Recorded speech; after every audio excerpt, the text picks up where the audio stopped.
નવી ટ્રીક સાથે પહેલી વારમાં જ બનાવો સુપર સોફ્ટ દહીંવડા. આ દહીંવડા બનાવી લીધા પછી એનામાં તમને એક પણ ગાંઠો નહીં મળે. અને સાથે મેં શેર કરી છે નવી રીતની મીઠી ચટણી, કારણ કે દહીંવડા તો બધાથી બની જાય છે, પણ જે ટેસ્ટ આવે છે એ ચટણીઓને કારણે જ ઇન્હેન્સ થઈને આવતો હોય છે.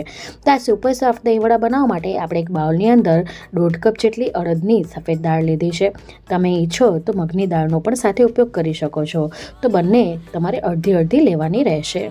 હવે આ દાળને આપણે સારી રીતે પાણીથી ધોઈ લેવાની છે. તો 2 થી 3 પાણીથી આપણે એને સારી રીતે અહીં મસળીને ધોવાની છે, જેથી એનામાંની ડર્ટ દૂર થઈ જાય અને આ રીતની જે ફેણ નીકળે છે એ પણ દૂર થઈ જશે. તો અહીં આપણે સારી રીતે દાળને ધોઈ લીધી છે અને હવે દાળને આપણે પલળવા માટે મૂકી દઈશું. તો દાળ ડૂબે ને એટલું આપણે પાણી નાખીશું અને લીડ કવર કરીને એને 5 થી 6 કલાક માટે સાઈડમાં મૂકી દઈશું. તો અહીં 5 થી 6 કલાક પછી તમે જોઈ શકો છો કે દાળ ફૂલી ગઈ છે અને આવી રીતે નખથી દબાવતા એ તૂટી રહી છે, એટલે કે દાળ આપણી પ્રોપર પલળી ગઈ છે. તો હવે આપણે આને પીસી લઈશું. હું અત્યારે વેટ ગ્રાઇન્ડરનો ઉપયોગ કરી રહી છું. તમે ઈચ્છો તો મિક્સરમાં પણ આને પીસી શકો છો. અત્યારે હું આમાં બધી દાળ નાખી દઈશ ને સાથે પીસતી વખતે થોડુંક પાણી નાખી દઈશ. હવે બધાના ઘરમાં ગ્રાઇન્ડર નથી હોતું, તો જો તમે મિક્સરમાં પણ પીસી શકો છો. મિક્સરમાં પીસતી વખતે તમારે ફક્ત દાળ લેવાની છે, એમાં પાણી નથી નાખવાનું. પાણીની જગ્યાએ તમારે બરફના ટુકડા નાખવાના છે. બરફના ટુકડા નાખવાથી શું થશે, દાળ પીસતી વખતે એ હીટ નહીં પકડે, જેના થકી તમારા જે વડા છે ને એ સુપર સોફ્ટ તૈયાર થશે. તો આ છે પહેલી ટ્રીક. આવી નવી ટ્રીક તમને આગળ વિડીયોમાં ઘણી જાણવા મળશે. તો અહીં વાતોમાં મારી દાળ પીસાઈ ગઈ છે અને આવી રીતે વેટ ગ્રાઇન્ડરમાં જ્યારે દાળ પીસાય છે તો એ આપોઆપ ફૂલેલી તૈયાર થાય છે. તમે અહીં જોઈ શકો છો ટેક્સચર કેટલું ફૂલેલું લાગે છે. તો જો તમારા ઘરમાં વારંવાર સાઉથ ઇન્ડિયન બનતું હોય અથવા તો દહીંવડા બનતા હોય કે દાળવડા કેવું બનતું હોય, તો તમે આ વેટ ગ્રાઇન્ડર લઈ શકો છો. અહીં તમે જોઈ શકો છો આપણે હજી દાળને ફેટી નથી, પણ એને પાણીમાં નાખતા જે બેટર છે એ ઉપર તરી રહ્યું છે. તો હવે ફરી પાછું આપણે આ બેટરને ફેટી લઈશું, જેથી એનામાં એરેશનની ક્રિયા થાય. તો હવે આ બેટરને સાઈડમાં મૂકી લઈશું. ચટણી બનાવવા માટે મેં કુકરની અંદર 1.5 ગ્લાસ જેટલું પાણી લીધું છે, 150 ગ્રામ જેટલી ખજૂર લીધી છે અને 100 ગ્રામ જેટલી આપણે આમલી લીધી છે. સાથે 3/4 કપ જેટલો ગોળ નાખ્યો છે અને 1 ચમચી ભરીને આપણે સંચળ નાખ્યું છે. લીડ કવર કરીને હાઈ ફ્લેમ ઉપર આપણે એની 4 થી 5 વિસલ મારી લઈશું. અહીં આપણું બેટર તૈયાર હતું, તો 1 ઇંચ જેટલો આદુના ટુકડાને આપણે આવી રીતે ખમણીને નાખ્યું છે. રેસાના ભાગને આપણે દૂર કરી દઈશું. સાથે 1 ટીસ્પૂન જેટલું આપણે કાચું જીરું નાખ્યું છે. આ બધા મસાલા એડ કરવાથી વડાનો ફ્લેવર બહુ એન્હાન્સ થઈને આવે છે. સાથે આપણે સ્વાદ અનુસાર મીઠું નાખીશું અને 2 લીલા મરચાંને ઝીણા ઝીણા ચોપ કરીને રાખ્યા હતા એ નાખી દીધા છે. ફરી પાછું આપણે હાથોની મદદથી બધી વસ્તુને મિક્સ કરી લઈશું અને ફેટી લઈશું. તો જેટલું બેટર ફેટાશે એટલા જ વડા આપણા સુપર સોફ્ટ તૈયાર થશે. તો બેટરને અહીંયા ફેટવું ખૂબ જ જરૂરી છે. જેમ જેમ તમે બેટરને ફેટશો ને તેમ એ દૂધ જેવું રૂપાળું થતું જશે, જોઈ શકો છો. અને અહીં આની કન્સિસ્ટન્સી પ્રોપર છે. આવી રીતે વડું નાખતા એ પડી રહ્યું છે શેપમાં. હવે બીજી તરફ 5 વિસલ વાગી ગઈ હતી, તમે જોઈ શકો છો. મેશરની મદદથી બધું મેશ કરી લઈશ અને પછી આપણે એને સ્ટ્રેન કરી લઈશું. એ પહેલાં મેં થોડુંક પાણી નાખ્યું છે, જેથી આરામથી એને મેશ કરી શકું. તો જરૂરિયાત પ્રમાણે આપણે અહીં પાણી નાખવાનું છે. પછી એક બાઉલની ઉપર સ્ટ્રેનર મૂકીને આપણે આ પલ્પને ગાળી લઈશું. તો છે ને એકદમ ઇઝી ટ્રીક. ના તો આંબલી કે ખજૂરને પલાળવાની ઝંઝટ કે ના પછી કંઈ કડાકૂટ. આ ચટણીને તમે ફ્રીજની અંદર 3 મહિના સુધી સ્ટોર કરીને ખાઈ શકો છો. તો એકવાર બનાવી લેવાની, પછી સ્ટોર કરીને રાખી દેવાની. તો ત્યારે મેં ચટણી વધારે પ્રમાણમાં બનાવી છે, તમે ઈચ્છો તો આ માપથી ઓછા પ્રમાણમાં બનાવી શકો છો. હવે પલ્પ આપણો તૈયાર છે, તો એને આપણે મૂકી દઈશું સાઈડમાં. પેનમાં આપણે 2 ટેબલસ્પૂન જેટલું કાચું જીરું લીધું છે. તો અહીં આપણે ચટણીનો મસાલો તૈયાર કરી રહ્યા છીએ. સાથે 1 ટેબલસ્પૂન જેટલી કાચી વરિયાળી લેશું. તો વરિયાળીથી છે ને ચટણીમાં સુગંધ બહુ સરસ આવે છે. અને 1/2 ટેબલસ્પૂન જેટલા કાળા મરી લીધા છે. હવે કલર બદલાય ને ત્યાં સુધી આપણે એને સ્લો ટુ મીડિયમ ફ્લેમ ઉપર શેકી લીધું છે. તો અહીં ચટકવા માંડ્યું છે અને કલર પણ થોડોક બદલાઈ ગયો છે. તો હવે આને આપણે એક પ્લેટમાં કાઢી લેશું.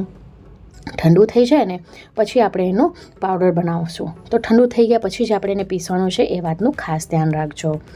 તો અહીં કલર બદલાઈ ગયો છે. તો હવે આપણે એને પ્લેટમાં કાઢી લઈશું. ઠંડુ થઈ ગયા પછી આપણે એને પાવડર બનાવી લઈશું અને આ જ પેનની અંદર આપણે જે ચટણીનો પલ્પ તૈયાર કરીને રાખ્યો હતો ને એ નાખી દઈશું અને હવે આપણે આને પકાવવાનું છે, કારણ કે આ ચટણીને આપણે 3 મહિના સુધી સ્ટોર કરીશું. તો આ પ્રોસેસ કરવી ખૂબ જ જરૂરી છે. તો અહીં આપણે જ્યાં સુધી બબલ્સ નથી આવતા ત્યાં સુધી ઉકાળીશું. તો હવે અત્યારે મને ગોળનું પ્રમાણ થોડુંક ઓછું લાગી રહ્યું હતું એટલે મેં ½ કપ જેટલું ગોળ બીજું નાખ્યું છે. બબલ્સ આવે ત્યાં સુધી ઉકાળી લીધું છે. હવે જે મસાલો આપણે તૈયાર કરીને રાખ્યો હતો ને એને મેં પીસી લીધું છે, એ નાખી દઈશું. સાથે સાથે આપણે બીજા મસાલા પણ નાખીશું.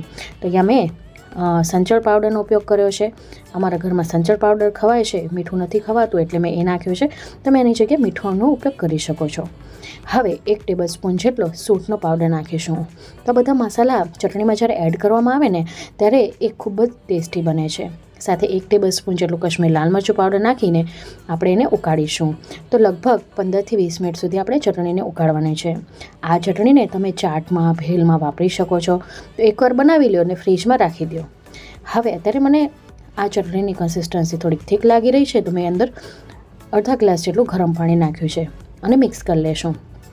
જેમ જેમ આ ચટણી ઉકળશે ને તેમ તેમ આ રીતની ફીણ આવશે. તો જેટલી ફીણ આવે ને 20 મિનિટ સુધી ઉકાળવામાં, એ ફીણને આપણે કાઢી લેવાની છે, કારણ કે જો આ ફીણને કાઢવામાં ના આવે તો ચટણી લાંબા સમય સુધી રહેતી નથી. હવે 20 મિનિટ પછી ઉકળી ગયા પછી તમે જોઈ શકો ચટણીનો કલર ચેન્જ થઈ ગયો છે, એ થોડીક ડાર્ક થઈ ગઈ છે, એટલે આપણી ચટણી તૈયાર છે, જેને આપણે ઠંડી પાડી લઈશું. હવે ફરી પાછું વડા પાડતી પહેલાં આપણે બેટરને ફેટી લઈશું. અહીં તેલને મેં મીડિયમ ગરમ કરેલું છે. એ કેવી રીતે ખબર પડે કે આવી રીતે બેટરમાંથી થોડુંક વડું નાખતા એ ઉપર આવે એટલે સમજી લેવાનું કે આપણું તેલ પ્રોપર ગરમ છે. આવી રીતે મેં થોડાક દહીં વડા તળી લીધા છે. હવે નવી ટ્રીક શું છે, તો આવી રીતે કડછી લેવાની, જેનાથી આપણે દાળ કાઢતા હોઈએ એને આવી રીતે પાણીમાં ડીપ કરી લેવાનું ને એની અંદર બેટર નાખવાનું. તો દાજવાની બીક વગર તમારા ગોળ અને જેટલા મોટી સાઇઝના તમારે વડા બનાવવાના હોય ને એટલા વડા તૈયાર થાય છે. જોઈ શકો છો. તો જે લોકો બિગિનર્સ હોય, જેને આવી રીતે સીધા હાથેથી નાખવામાં બીક લાગતી હોય, તે આ રીતે કળશીની મદદથી નાખી શકે છે. હવે બધા વડા પડી ગયા પછી છે ને આવી રીતે થોડુંક પાણી છાંટવાનું. આમ છાંટવાથી તમે જોઈ શકો છો કે વડા એકદમ ફૂલી ગયા છે, એટલે અંદર ક્યાંય પણ ગાંઠો નહીં પડે. તો આ છે અનધર ટીપ. હવે સ્લો ટુ મીડિયમ ફ્લેમ ઉપર આપણે વડાને બંને તરફ તળી લીધા છે. તો આવી રીતે મેં બધા વડા તળીને તૈયાર કરી લીધા છે. હવે એક મોટું વાસણ લેવાનું છે, જેમાં તમે આરામથી વડાને પલાળી શકો. થોડુંક પોળું જ વાસણ લેવાનું, જેમાં કોથમીર નાખી છે. અને આ છે અનધર ટીપ. તો અહીં મેં નવશેકા પાણીનો ઉપયોગ કર્યો છે, એટલે કે આંગળી નાખતા એ સહેજ જ ગરમ લાગે. વધારે હુંફાળું પાણી લેશો તો વડા છે લોંદા જેવા થઈ જશે. હવે વડા ફીકા ન લાગે એ માટે કરીને 1 ટીસ્પૂન જેટલું સંચળ પાવડર અને ઉપરથી મેં થોડીક હિંગ નાખી છે. આ હિંગ મીઠાવાળા પાણીમાં આપણે વડાને પલાળવાના છે. તો આ રીતે આપણા એકદમ ટેસ્ટી અને સુપર સોફ્ટ વડા તૈયાર થાય છે. તો અહીં અગેન એક વાતની ધ્યાન રાખજો કે પાણી આપણું બહુ ગરમ ન હોવું જોઈએ. હવે વડા નાખી દીધા પછી એ ઉપર ફ્લોટ કરે છે, તો એ ન થાય એના માટે કંઈ ઉપરથી એક પ્લેટ ઢાંકી દેવાની છે, એટલે વડા છે એ આરામથી પલળી જશે. હવે મેં દહીં લઈ લીધું છે, જેની અંદર 4 ટેબલ સ્પૂન જેટલી ખાંડ નાખી છે. ખાંડનો ભૂકો કરી લીધો હતો અને સાથે 1 ટીસ્પૂન જેટલો સંચળ પાવડર નાખીને આપણે દહીંને વલોવી લેશું. તો અહીં આપણું દહીં પણ તૈયાર છે. દહીંની કન્સિસ્ટન્સી સેટ કરવા માટે આપણે થોડુંક પાણી નાખ્યું છે, કારણ કે આ દહીં થોડુંક પાતળું હોય છે. અહીં બહુ ઘટ દહીંનો ઉપયોગ આપણે નથી કરવાના. હવે આ વડાને પલળતા 15 મિનિટનો સમય થયો છે. 15 મિનિટથી વધારે આપણે આ વડાને નહીં પલાળીએ. જો વધુ પલાળવામાં આવે તો પણ વડા સારા નથી બનતા. હવે એક્સ્ટ્રા પાણી છે એને હળવા હાથેથી આપણે સ્ક્વીઝ કરી લઈશું. બહુ એકદમ નીચોવાના નથી. તમે જોઈ શકો છો એકદમ સુપર સોફ્ટ આપણા આ વડા તૈયાર થયા છે. તો આ રીતે મેં બધા વડાને સ્ક્વીઝ કરી લીધા છે. તો હવે આપણે પ્લેટિંગ કરી લઈએ. તો પ્લેટિંગ કરવા માટે પહેલાં જે મીઠું દહીં તૈયાર કરીને રાખ્યું છે એનામાં આપણે વડા નાખીશું અને દહીંની મદદથી એને સારી રીતે કોટ કરી લઈશું. તો આવી રીતે વડા એકવાર ડીપ કરશો તો એ દહીંને અંદર સુધી એબ્ઝોર્બ કરે છે. તો આવી રીતે આપણે બધા વડાને દહીંથી કોટ કરી લઈશું અને ત્યાર પછી પ્લેટમાં મૂકતા જશું અને એના ઉપર હવે આપણે ચટણીઓ નાખીશું. અહીં જો તમે તીખું ખાવાનું પસંદ કરતા હો ને તો કશ્મીરી સૂકું મરચું સાથે થોડુંક મીઠું અને પાણી નાખીને પેસ્ટ એક તૈયાર કરી શકો છો. એ દહીંવડાને એક લુક પણ સરસ આપશે અને તીખાશ પણ આપશે. મારી ચેનલ ઉપર જશો તો છેલ્લો વિડીયો તમને મુંબઈના ફેમસ વડાપાવનો જોવા મળશે, જેનામાં મેં આ ગ્રીન ચટણીની રેસિપી શેર કરી છે, તો તમે જઈને ચેકઆઉટ કરી શકો છો. ઉપરથી આપણે મીઠી ચટણી અને ગ્રીન ચટણી નાખીને એને સર્વ કર્યું છે.